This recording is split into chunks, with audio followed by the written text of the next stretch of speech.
We often chase these big, dramatic shifts in our lives. The grand declarations, the sweeping makeovers. Right, the big lightning bolt moment. Exactly. But what if the profound, lasting transformations don't come from that, but from something far quieter, far more consistent? Well, it's like the compound interest of self-improvement, isn't it? Each small, seemingly insignificant action, when you do it consistently, it doesn't just add up. It multiplies. It really does. It multiplies, creating deep, lasting change across, pretty much every part of our lives. Think of a tiny drip of water. Okay. Seems like nothing on its own, right? But keep those drips coming. And over time, they can carve canyons. That's really the essence of these micro actions. Small, consistent efforts shaping landscapes we maybe never thought possible. And that's our mission today. To unpack how these micro actions, these tiny, consistent habits, can lead to truly profound and lasting transformations. Mm-hmm. And our sources for this deep dive, they aren't, academic papers or big self-help books. They're a collection of everyday stories. Real stories, relatable stuff. Exactly. Raw and relatable, offering practical, lived examples of this cumulative power. So we're here to extract those impactful nuggets of wisdom for you. Okay, so let's start with something we all strive for.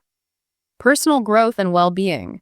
It often feels like self-improvement demands this massive overhaul, Complete reinvention. Yeah, but these stories, they reveal it actually begins with surprisingly simple, consistent choices. Yeah, that's a critical distinction, I think. Take Allie, for instance. He's in his early 40s. He felt perpetually tired. His routine was just a mess. Right. Skipping meals, not enough sleep, that kind of thing. Totally. His doctor's advice wasn't complex. It was basically just, you need to change your routine. So what did Allie do? He started small. How small? Just 20 minutes of walking daily. Consciously drinking more water. Adding some fruit to his diet. And here's the subtle genius, I think. By lowering the barrier to entry just 20 minutes, right? A few sips of water, he made consistency feel, not like a chore. More like an effortless new normal. Exactly. And within weeks, he reported feeling much better. He was genuinely surprised, actually, saying, I didn't know small changes could make such a big difference. It really underscores how designing for success, rather than just relying on willpower, can be the key. Yeah, making the healthy choice the easy choice. Right. We also heard from David. His transformation involved shifting from daily fast food, a common trap, to cooking more at home, intentionally bringing in more fruits and vegetables. And he quickly realized, his words, eating healthy food makes a big difference. And was it just about weight? Or? Well, what's fascinating is that it wasn't just about weight loss for him, though that might have happened. It was the profound boost in his energy and his mental clarity. Things he hadn't anticipated. Exactly. Right. And then there's James, the delivery man. He, for months, just powered through persistent back pain. Oh, I know that feeling. Too busy. Convinced he was too busy. Exactly. It got so bad he couldn't even lift boxes anymore. His wake-up call was that hard truth. Taking care of your health is not a waste of time. So he finally embraced physical therapy, daily stretching. The small, consistent actions again. Precisely. His story is just such a clear reminder that listening to our body's quiet signals, it's not a luxury. It's really a necessity if you want sustained capacity. That idea of consistent, small investments in health really resonates. And these microactions, they extend beyond just physical well-being, don't they? They apply to how we learn, how we acquire skills. Absolutely. The message here is so simple. You don't need perfect conditions to start. Just start small. Like Omar in Cairo. Ah, yes, Omar. He dreamed of fixing electronics but had no formal training. So instead of waiting for a big course or something. Right. Instead of waiting, he just started watching online tutorials, reading manuals, and practicing on old, discarded phones he could find. Made mistakes, I assume. Oh, countless mistakes initially, he said. But now he fixes devices for neighbors, even earns a little bit of income from it. That's fantastic. And what's often overlooked here, I think, is that Omar wasn't aiming to be an electronics expert overnight. He was simply being someone who practices. Ah, that shift in identity. That shift from focusing on the outcome to embracing the identity of a learner. That's a powerful engine for long-term consistency. That idea of identity-based habits is incredibly powerful. You become what you repeatedly do. Exactly. Consider Andrew, a taxi driver. He started learning English at 50. Wow, at 50, many people think it's too late by then. He initially dismissed it himself, thought it was too late, but every day while waiting for passengers, he'd listen to simple podcasts and practice short sentences aloud. just bits and pieces. Fitting it into the gaps in his day. Right. And now, he speaks fluently to tourists, gives directions in English, finds immense joy in these new connections. He really proved that learning never stops. It's never too late to begin. That's really inspiring. And then there's Khadijah. She faced immense nervousness about giving a speech at her brother's wedding. Like, really nervous. Public speaking jitters, yeah. Her daily habit. Just practicing in front of a mirror. A few minutes each day. That's it. Consistency again. On the big day, she said her hands might have trembled a bit, but her voice was steady, and her heartfelt speech was a triumph. She discovered practice gives you confidence. It's like reprogramming those internal narratives of doubt, isn't it? One consistent repetition at a time. Exactly. It builds not just capability, but that inner resilience. Which leads us nicely into mindset and inner peace, doesn't it? Yeah. This same principle applies profoundly there, too. Simple daily acts can dramatically shift how we manage our internal world. Like Anna, the nurse. Yes, Anna, working in a perpetually busy clinic, used to feel utterly overwhelmed, just crushed by the demand. Understandable. She started each morning with just 2 minutes of deep breathing. 2 minutes.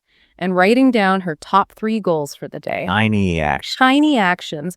Her breakthrough insight was, I learned that peace doesn't come from outside. It comes from how you manage yourself inside. So what's revealed there is that even when your external world is chaotic, Which it often is. small, deliberate habits can help you cultivate an internal sense of control. A locus of control, yeah.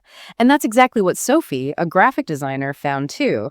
She improved her mental health by creating this sort of mosaic of small, daily acts. Like what? A 20-minute walk in the park, a few breathing exercises, a bit of journaling, and intentionally talking more with her husband each evening. Not one huge thing, but several small ones. Leaving them together. Right. And she discovered that simple habits can improve your mood and give you energy. It's incredible how a few consistent integrated efforts can create a profoundly more peaceful and energetic state. It really is. And what's fascinating is how these personal micro habits, they don't just transform us individually. No, the ripples extend outward. They profoundly strengthen our connections and our communities through that same everyday kindness and consistent effort. That's the beauty of it, isn't it? Yeah. It's not just about self-optimization.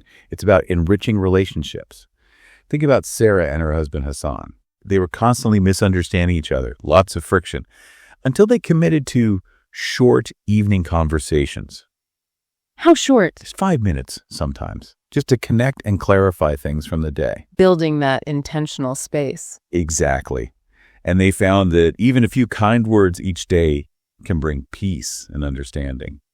It's a powerful testament to the glue that intentional communication provides, patching up those little cracks before they become big ones.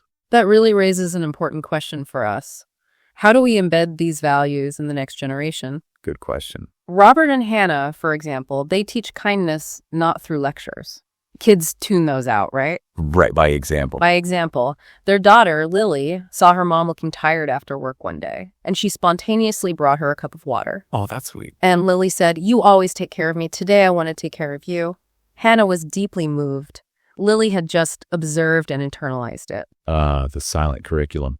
It perfectly illustrates how children learn by watching what parents do, absorbing that silent curriculum of consistent action. What stands out there is how children don't just mimic. They genuinely internalize these small acts of kindness, making them their own. Yeah, it becomes part of who they are. And speaking of kindness, our sources really emphasize that helping others doesn't always mean donating money. Right. Often it's about investing your time, which can be far more valuable. Absolutely. Fatima, a busy mother of 2, packed schedule. Hmm. She still dedicates one evening a week to helping neighborhood children with homework. That takes real commitment. It does. And one boy told her, "I used to hate math, but now I love it because you make it fun."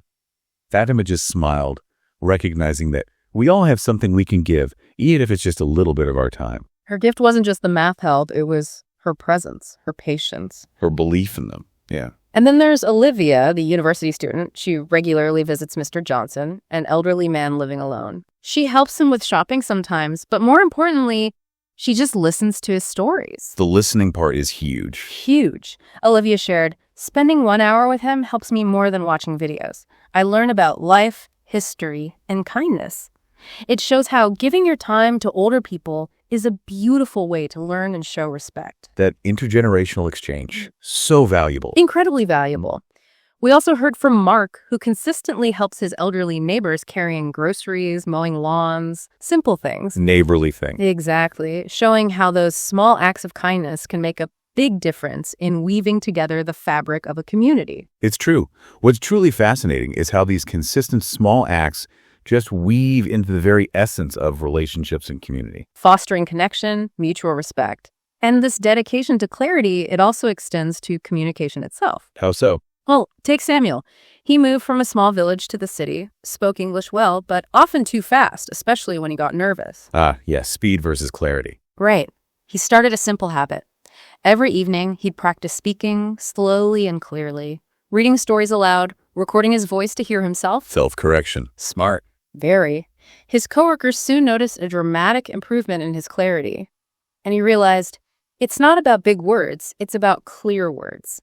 His breakthrough wasn't about expanding his vocabulary, it was about showing respect for his listeners' understanding, making sure he was heard clearly. That's a powerful shift in perspective, recognizing clarity as just fundamental to connection. Absolutely. So we've seen these patterns from inner peace to outer connections.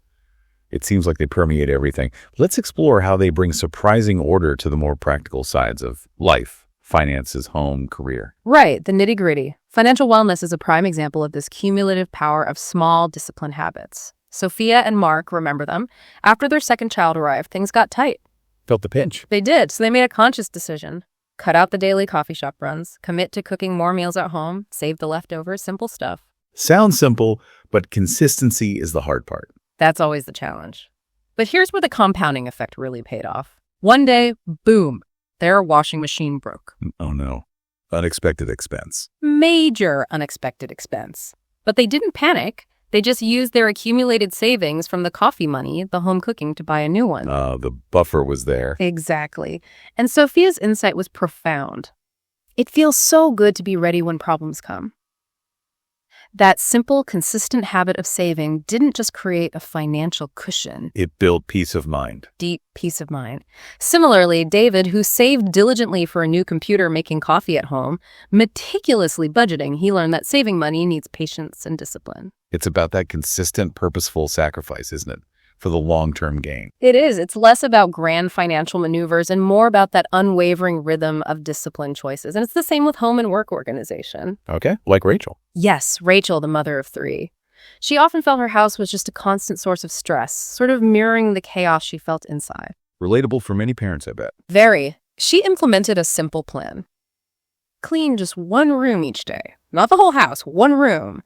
And assigned her children small, consistent jobs. Breaking it down.